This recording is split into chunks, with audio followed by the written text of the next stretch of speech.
Okay, so now we have the UI. So what we want to do is when we click this, whatever you click, right? I mean, after you select, right? One more thing you might want to check is right now the click is not hooked up, right? So right now we're not hooking up, right?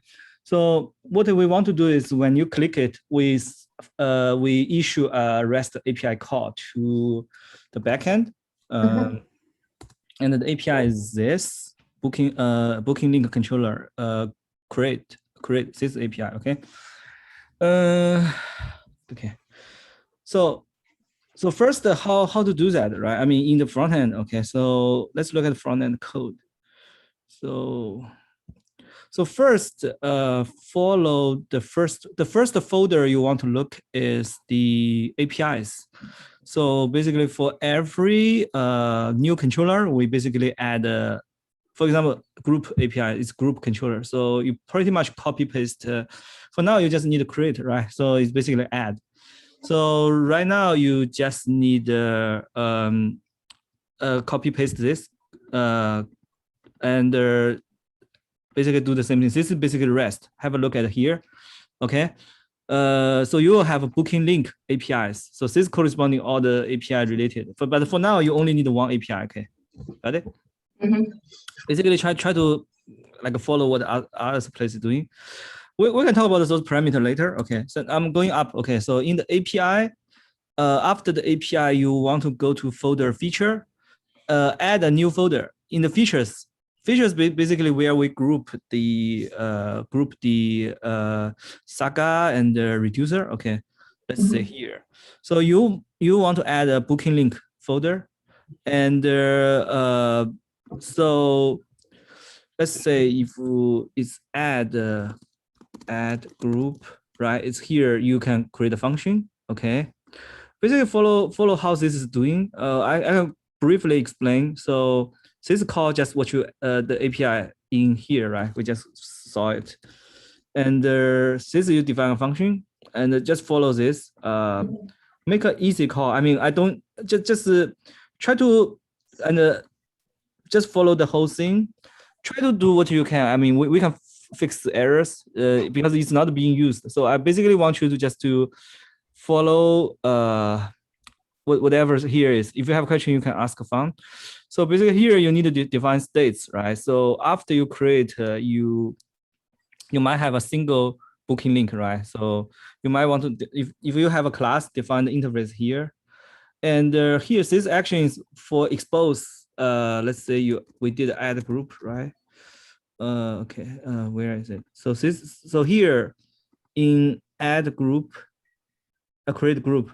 So here, this one is responding to the saga create. And here the create group, you need to define in the reducer, the create group. Just follow, take a look at how it works and just copy paste everything.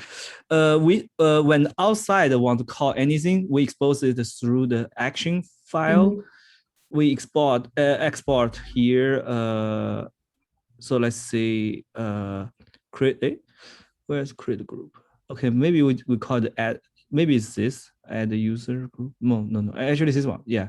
Create. Okay, the name is a little changed. So create by name. So this actually call whatever is here. Okay, just follow how group is doing. I think it's very similar. I mean, just try to mimic what it's doing. One tiny thing you might want to add, because you are adding a new reducer. So here in the store, you need to add this reducer here. So just follow what others is doing, okay? And in the saga, after you add the saga, don't forget to add this here. So otherwise you won't be hit, okay?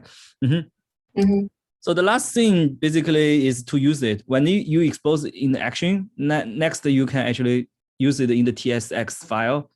Basically, but let's break it to two parts.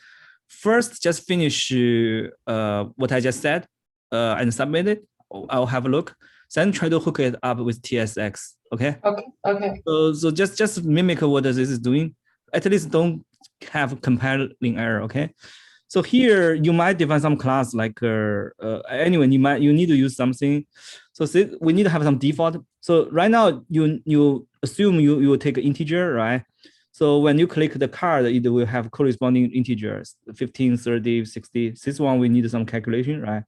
And if both 0, we should generate a message, say you cannot, we have something like a message dot something. You can just message dot error, you can just do that. Okay, basically you don't pop up and you just some error message. Okay, we can do that. Maybe fun will do it, depending on how much progress you make. So I want you to basically first, so because we separated how things go, right? So I want you to basically take care of those API part. Just try to write it without breaking it because it's not being used. So I think it's fine. Okay. So now look at your code. Okay. And regarding the hookup, we can talk about who will work on the hookup later. Okay. Okay. Gotcha. Yeah, I mean, especially this one, we have to do some validation and we need to calculate the span.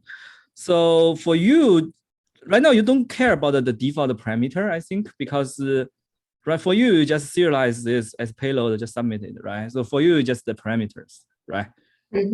So yeah, I mean, yeah, so yeah. So I think you know what the parameter is here, right? So yeah, Boolean, array of string. Yeah, just make it in the API and try to create it, okay? This is the URL. Yeah, just follow what that one is doing, okay? Cool. Gotcha. Any question? Not for now. Okay, cool. Okay, so I'll upload the recording later. Okay, cool. Thank you. Okay, bye. Bye-bye.